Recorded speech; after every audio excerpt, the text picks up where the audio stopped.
नातेवाईक काय म्हणतील, भाऊबंद काय म्हणतील, मित्र काय म्हणतील, कोण काय म्हणल म्हणून मित्रांनो स्वतःला दाबून ठेवू नका. विषय काय आहे, आपण जो विचार करतो ना किंवा जो प्लॅनिंग करतो, व्यवसाय म्हणा किंवा काही क्रिएटिव्ह माइंड आहे आपला, काही वेगळं काही करूशी वाटतंय, तर भावांनो स्वतःला ह्या जमान्यापुढं दाबून नका ठेवू. स्वतःला मोकळं करा या विषयात.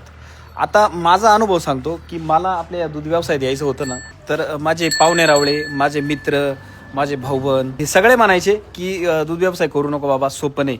म्हणजे ते असं वेगळं काही नाही बरं का, माझ्या हितापोटीच म्हणायचे ते की बाबा तू कधी काम करेल नाही, हे तुला होणार नाही, या हिशोबानेच ते मला म्हणत होते, मला समजून सांगत होते. त्यांचा काही वेगळा हेतू नव्हता बरं का, त्याच्यात चांगलाच हेतू होता. आणि मग मला पण एक वेळ वाटायला लागलं की यार नको बरं का, आपला जॉब बरं आहे असं मला पण वाटायला लागलं होतं. पण मग मी ह्या जॉबवर माझे स्वप्न केव्हा पुरे करणार हा पण विचार करायचो मी. मग ठरवलं की नाही, कोण काय म्हणतंय ना ह्याकडे लक्षच द्यायचं नाही, आपला व्यवसाय करायचा. आणि आपल्या या दूध व्यवसायात एका गाईवरून सुरुवात केली. आज 20 गाई आहे, व्यवस्थित आहे सगळं काही. आणि तसंच एक 2-3 महिन्यापूर्वी व्हिडिओ बनवायला सुरुवात केली. तेव्हा पण मित्र कंपनी म्हणायचे आता तर सगळं व्यवस्थित आहे, कशाला उद्योग करतो, कशाला व्हिडिओ बनवतो. तेव्हा पण असंच विषय की यार काय करावं, मी याच्यात कन्फ्यूज होतो, व्हिडिओ बनवू का नको. पण मग तेव्हा पण मी हाच विचार केला, म्हटलं या बघा आपली लाईफ तर छोटी आहे, आपल्याला काय 4 लोक गावातले ओळखतात, याच्या पलीकडे कोणी ओळखत नाही. मग एक आपली ओळख तयार करू आणि प्रयत्न तर करू बोलायचा.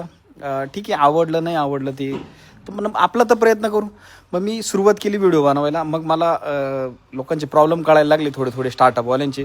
मग त्यावर बोलत गेलो आणि प्रवास एकदम सुरळीत चालू झाला. 400-450 फॉलोवरवरून सुरुवात केली, आज 23,000 फॉलोवर आहे. व्यवस्थित आहे. खूप सारं प्रेम दिलं तुम्ही, त्याबद्दल तुमचं सगळ्यांचं खूप खूप धन्यवाद. तर मग हाच विषय भावांनो की स्वतःला दाबून नका ठेवू. जे करायचं आहे ना ते बिंदास करा, मोकळ्या मनाने करा बरं का. कोणाचाच विचार करू नका, जमान्याचा अजिबात विचार करू नका. कुणी आपल्याला काय आणून देत नाही. आपल्याकडे काही नसलं ना, आपण रस्त्याने चाललो ना, तर हे 4 लोक आपल्याकडे बघणार सुद्धा नाही. आणि ते 4 लोक आपल्याला राम ठोकणार जेव्हा आपल्याकडे काही आहे. तेव्हा मित्रांनो जमान्याचा विचार करू नका. आणि माझे व्हिडिओ तुम्हाला आवडत असेल तर लाईक करा, शेअर करा. आणि अजूनपर्यंत मला फॉलो करेल नसेल तर फॉलो करा. चला, राम.